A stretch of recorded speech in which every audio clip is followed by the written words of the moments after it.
Friends రాష్ట్ర ప్రభుత్వంకి విషాదం. ఆ 8 మంది బతకడం కష్టం. ఈ విషయాలను తెలియాలంటే గనక వీడియో అయితే మీరు కంప్లీట్‌గా చూడండి. అప్పుడే మీకు కంప్లీట్ ఇన్ఫర్మేషన్ ఏంటో అర్థమవుతుంది.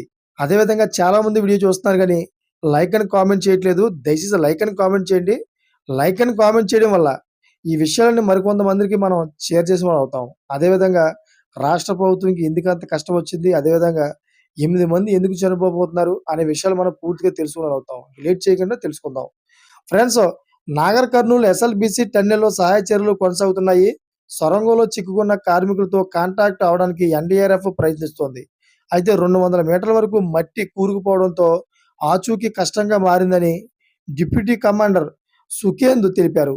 1% మాత్రమే ఆ 8 మంది బతికే ఛాన్స్ ఉందంటున్నారు. ఈ మేరకు శనివారం సాయంత్రం నుంచి ఆదివారం తెల్లవారుజామున 3 గంటల వరకు రెస్క్యూ టీమ్స్ తీవ్రంగా శ్రమించింది.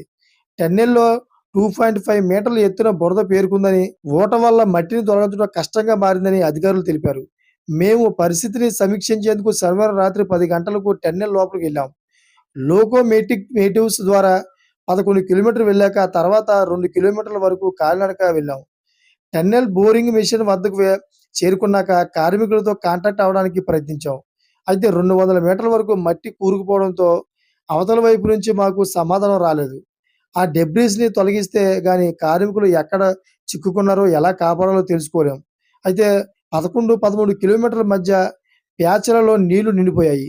ముందుగా దాన్ని తొలగించాలి. ఆ నీటి పూర్తి స్థాయిలో తొలగిస్తే గాని డెబ్రీస్‌ని తొలగించే పనిని ప్రారంభించలేమని ఎన్డీఆర్ఎఫ్ డిప్యూటీ కమాండర్ సుఖేంద్ వివరించారు. అయితే టన్నెల్‌లో 2 ఇంజినీర్లు, 2 ఆపరేటర్లు, 4 కార్మికులు చిక్కుకోగా వారి పరిస్థితిపై తీవ్ర ఆందోళన వ్యక్తమవుతున్నాయి. వారి ప్రాణాలు కాపాడేందుకు NDRF, army, HYDRAA rescue teams సైతం ఈ సహాయ చర్యల్లో పాల్గొంటున్నాయి.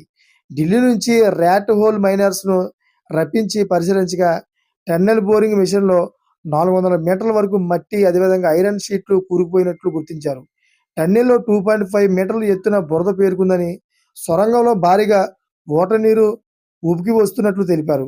నిమిషానికి 3,500 లీటర్ల ఊటగా వస్తుందని, దీంతో సహాయ చర్యలకు ఇబ్బందిగా మారినట్లు అధికారులు చెబుతున్నారు.